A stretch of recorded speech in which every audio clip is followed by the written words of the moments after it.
2 years back, I hesitated to attend this conference, lest that provoke China. But since then, as you know, Beijing has torn up the one country, two systems treaty on Hong Kong.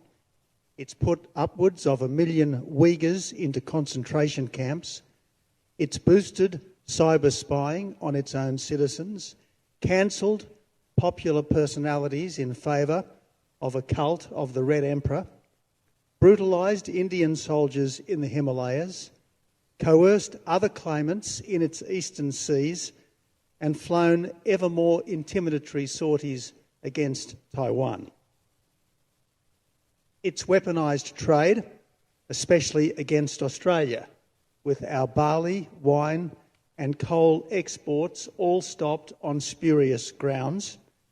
And its embassy has published 14 demands, essentially that we become a tributary state that no self-respecting country could accept. The trigger for all this was politely seeking an impartial inquiry into the origins of the Wuhan virus. So this year I'm here, having concluded that China's belligerence is all self-generated. But things, I should stress, weren't always this bad, and even now need not go from bad to worse. The Chinese economic miracle has lifted 500 million people from the third world to the middle class in scarcely a generation, probably the greatest and fastest advance in human well-being in all history, as Deng Xiaoping and his successors made room for the commercial instincts of the Chinese people. The whole world has benefited from China's productivity, including Australia, which supplied the iron ore, the coal and the gas to help make it happen. My government finalised China's first free trade deal with another G20 economy, in part because we thought that would help to build trust between China and the democracies. As Prime Minister, I was prepared to join the Chinese-led Asia Infrastructure Investment Bank because I thought that would help to give China a stake in a rules-based global order. So for Beijing, surely there's a lesson here. The more freedom its people have, the better they've done, and the more respect China has gained. Be a friend, that experience shows, and you'll have friends. Be a bully, and you'll only have clients who can't wait to escape. Now, much has changed in just 6 years, but it's not Australia's goodwill towards the people of China, about 1 million of whom are now Australians and making a fine contribution to our country.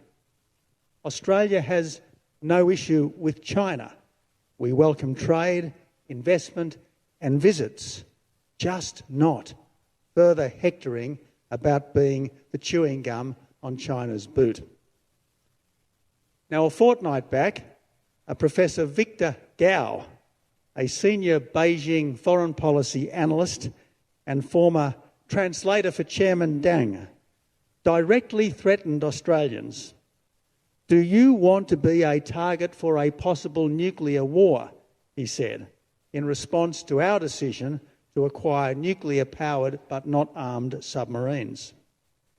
So if the drums of war can be heard in our region, as an official of ours has noted, it's not Australia that's beating them.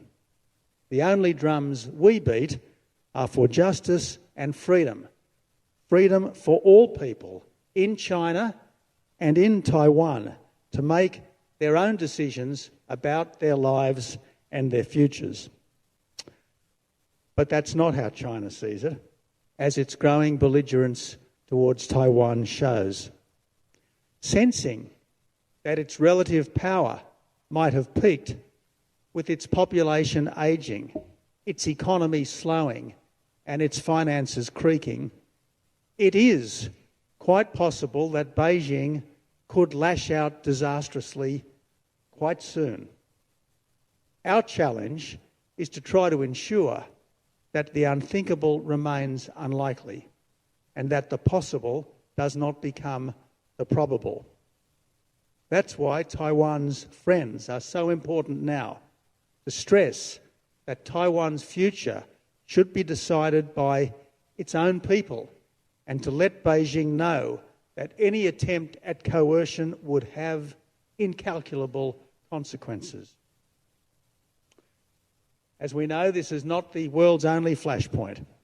There's Israel, never not under existential threat, and the Ukraine, menaced by the new Tsar. But nowhere is the struggle between liberty and tyranny more stark than across the Taiwan Strait. Now, in 7 decades, Taiwan has grown from an impoverished dictatorship to a prosperous democracy. For a long time in Taiwan, as in China, there was thought to be a trade-off between liberty and prosperity, with people having to sacrifice their freedom for their wealth.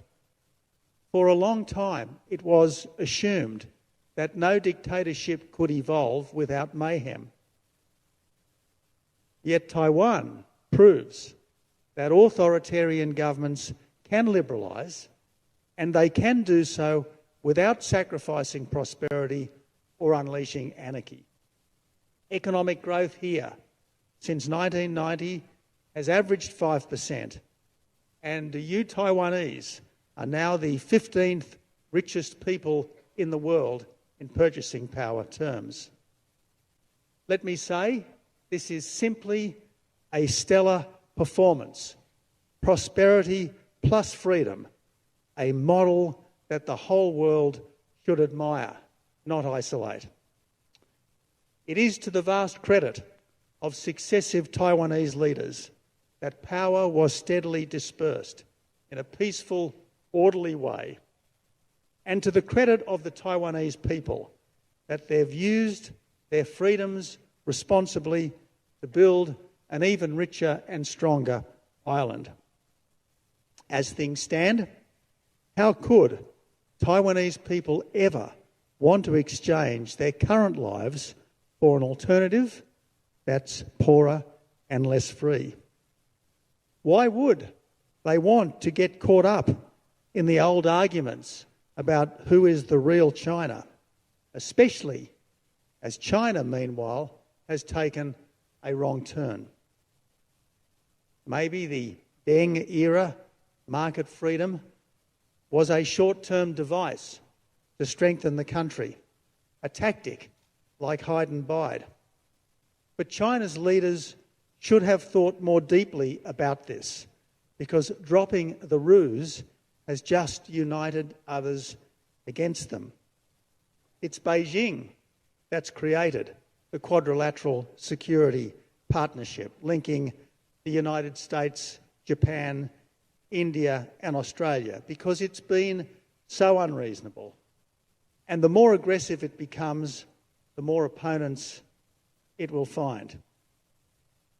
At our recent ministerial summit, both Australia and the United States stated their intent to strengthen ties with Taiwan, which we both declared is a leading democracy and a critical partner for both countries. The State Department has just affirmed that the US commitment to Taiwan is rock solid.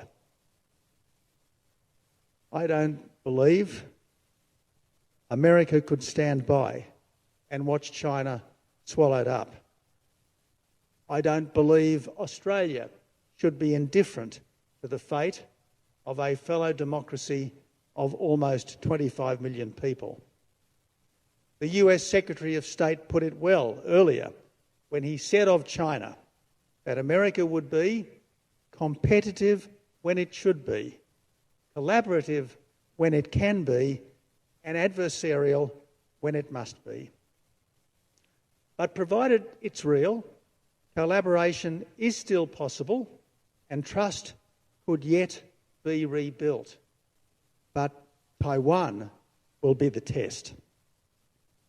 For the democratic world, that means a readiness to support this fellow democracy, including by welcoming Taiwan into the Trans-Pacific Partnership. And for China too, which can hardly succeed while it mistreats its own people and threatens its neighbours, that means scaling back the aggression, as it could never be admitted to the TPP while engaged in a trade war with Australia and in predatory trade all round.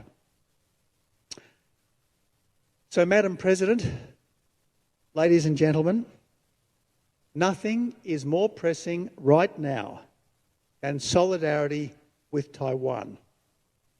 If we want a better world, hence my enthusiastic presence here today to stand with this island that's brave and free. I won't end urging you to stay safe. Rather, something nobler and higher.